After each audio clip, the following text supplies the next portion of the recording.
We are joined now by Husker Online Sean Callahan, a very busy man today. Sean, good morning. Let's get one thing straight before we get into the commits here.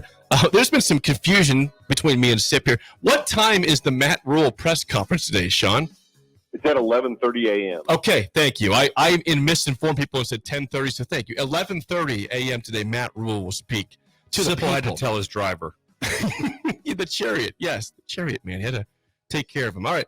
Sean, people were maybe concerned this morning to see would Dylan Raiola follow through and commit, even though he's had all the videos, the posts.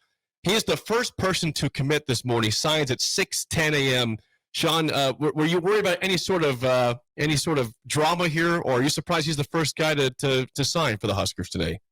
No, I mean I think getting it to that point, the visit and the commitment announcement. I wasn't really expecting anything. Carson Beck at Georgia as well, making his announcement that he's coming back officially. I mean, a lot of things just played out well for Nebraska on that front with the Georgia commitment. But what a way to start the morning to land the number one quarterback in the nation and officially have his letter already on your desk. And they're rolling in. I mean, Bly Hill, the cornerback, who has not announced himself yet, they announced his letter, so they added the transfer portal quarterback already this morning. And Ja'Cory Barney, the wide receiver, is already signed. Okay, let's stick on Bly Hill for a second. They got on him late, right? I mean, explain his recruitment, the corner from St. Francis. Yeah, Bly Hill is a 6'3", 165-pound corner. He's only played 1 year of college football, but started at St. Francis, which is, for all intents and purposes, a pretty little-known FCS school. I'm not sure a lot of Nebraska fans have probably even heard of his school before. But Bly Hill, his father is Leroy Hill, a former NFL linebacker, was the ACC Player of the Year in 2004. Played, I believe, 8 seasons with the Seahawks, had 500 NFL tackles, and very athletic. Obviously, he was a Clemson Tiger, that went on in the NFL. So Bly Hill comes to Nebraska. He's from DP's neck of the woods, of the DMV. Went to a Baltimore powerhouse high school before going to FCS, and this is kind of more the type of transfer I think Matt Rule likes. Somebody kind of more of a long play, somebody that you can develop and build versus just a guy that you might only have for a year. Sean, here's a question I have, and I was going to ask Rule this. Just one D lineman in this class. There's a lot to like about this class. Now, I mean, if I was going to list a concern or concerns, it would be just one D lineman. Does that make sense to you, or can you help us make sense of it? Well, last year they had 6, I think, on the scholarship chart already. I mean, you look at all the number of linemen. They had so many D linemen last year. Right. They've already moved Jason Bachacek to the O-line.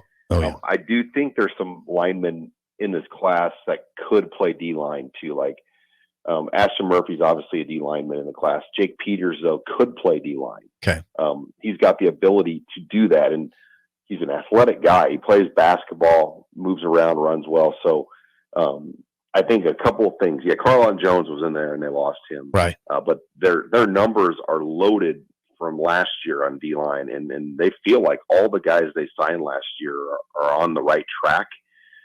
So they feel good about the youth of that program in the program on that side of things. Joined by Sean Callahan. Sean, there's 3 guys out there that have some potential interest in Nebraska today. Vincent Shavers, linebacker of Miami, got announced at 8 a.m. today. Larry Tarver, also a defensive back from Miami, currently a Maryland commit, but has Nebraska in his final 2.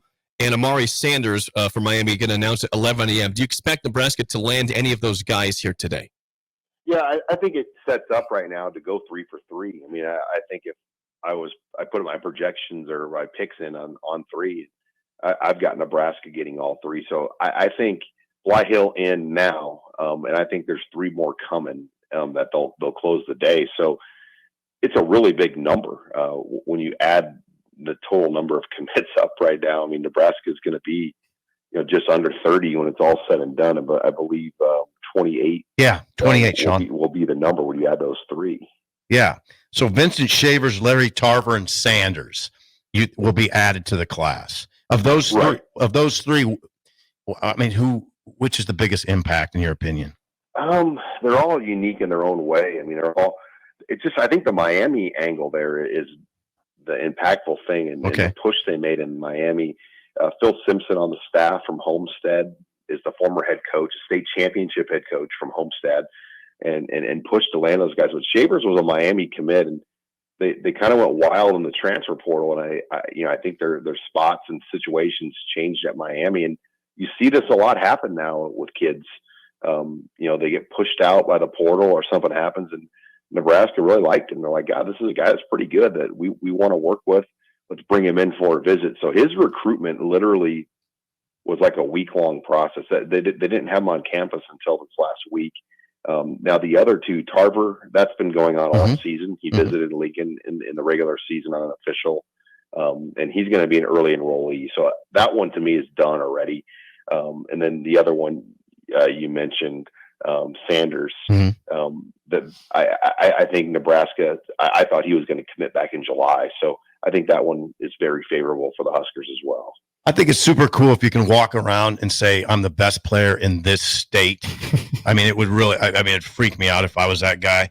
We talk about Carter Nelson and Grant Bricks. What about Preston Tauma from Hawaii? Did I butcher it, Sean? Yeah. Yeah. Talmoa. Okay. Taumua. He was close. He tried. What do you know about him? This is an inside offensive lineman.